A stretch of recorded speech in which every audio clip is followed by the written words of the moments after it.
Hi everyone! How was your weekend? Welcome back everybody.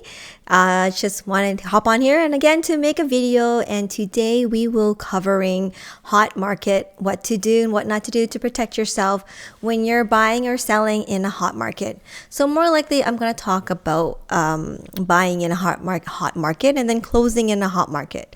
So as you all know, you can or heard of that February and March in real estate was really hot, right? Like prices were skyrocketing and it seems like every house was selling, right? And so a lot of people would come to me and ask me the question, it's a hot market. Should I buy? Should I not? And, typically I would like to go over what it means to buy in a hot market and then close.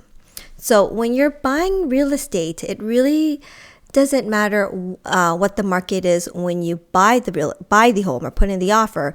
It only matters what the market is when it closes.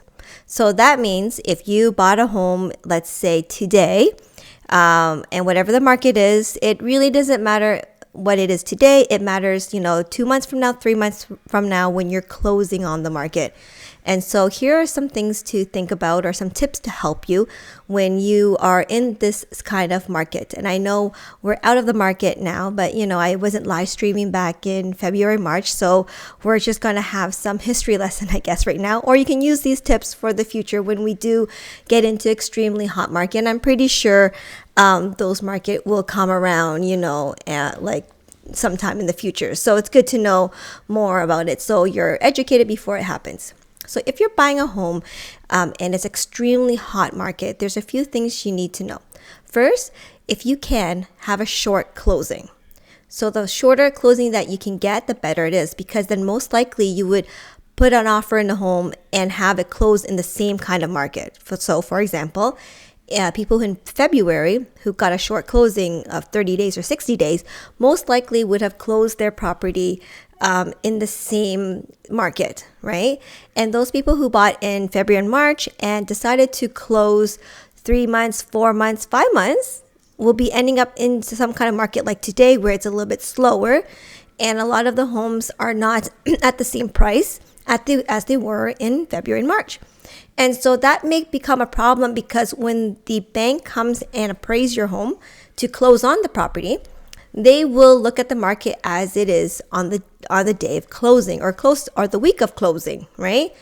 And in 2 to 3 months, that market could have changed from what you bought it at and from what you closed at. So, a good tip that is if you were to buy something in a hot market, close on it quickly and not have such a long closing, right? So that's one of the tips I wanted to come up here and let you know of. Also, if you were to buy and sell in a hot market, you have to get your house almost ready to be on the market if you're deciding to buy first and then sell your property within a hot market, right? In 2017, there were some lucky people who bought a home first and then kind of delayed their, house to be coming on the market. And they delayed it 2, 3, 1 month. And the market was getting hotter and hotter and hotter. And they sold, much more than they would have thought of, a couple, like 2 or 3 weeks ago in 2016 or 2017. Now, that is not a good strategy because that is a very unpredictable strategy. That's like very risky to do, right? Yeah, that's just kind of almost pure luck. So if you were to buy and sell in a hot property, my best advice is if you're searching for a home, make sure your house that you're selling is going to be ready at the same time that you're going to put in an offer. So if you're searching a home for, let's say today, and it's extremely hot market and you're looking at home after home, and you're like, I think I'm ready to buy a home. So the next thing is you should be able to have your home on the market too. So the night that you put an offer in a very hot market and it gets accepted, the very next day or at least 2 or 3 days afterwards, your current home will be on the market to sell. That way you'll be able to buy and then sell in the same market, right? So if you're going to buy high, at least you can sell high. Those people who take their time after buying in a hot market and then take their time putting their house up for sale, then 2, 3, 4 weeks later, the market may have shifted or moved and then they're stuck buying something, in a very hot market, and then sell something in a very, like a little bit slower market, right? And that's very risky. So you don't want to have that happen to you. You want to be in the situation where you bought your house and then you're selling within a couple days, so that the market kind of matches. Hopefully that helps you for if you are thinking about buying in a hot market, or you're actually buying or selling in a hot market. I know right now it's not quite of a hot market. However, hot markets are just around the corner.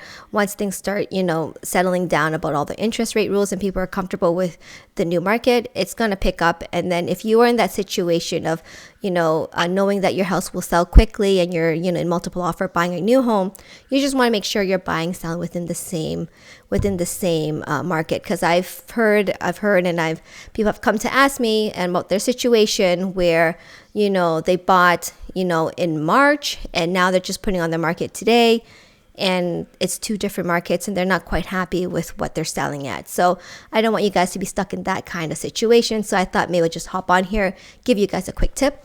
If you have any questions of what I say, or anything else about the market, or anything about buying or selling or investing, just let me know in the comment section, or just, direct message me about your question, and maybe I'll do a live stream to answer those, or if it's a short, quick one, I'll answer you directly. So hopefully you had a great weekend. I'm so happy to be back. So every day from now on, I will try to do my best to do a live stream and answer all your questions. So I'll see you all tomorrow. Have a great evening, and I'll see you next time. Bye.